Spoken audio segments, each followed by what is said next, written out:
Hello everybody, welcome back to our Reset Info channel. In today's video, how to enable or disable auto download of your phone book and call history on Suzuki.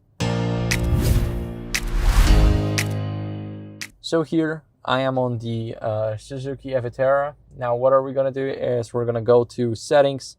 Once you're in the settings, you should go over and tap on the network, go to Bluetooth and tap on phone.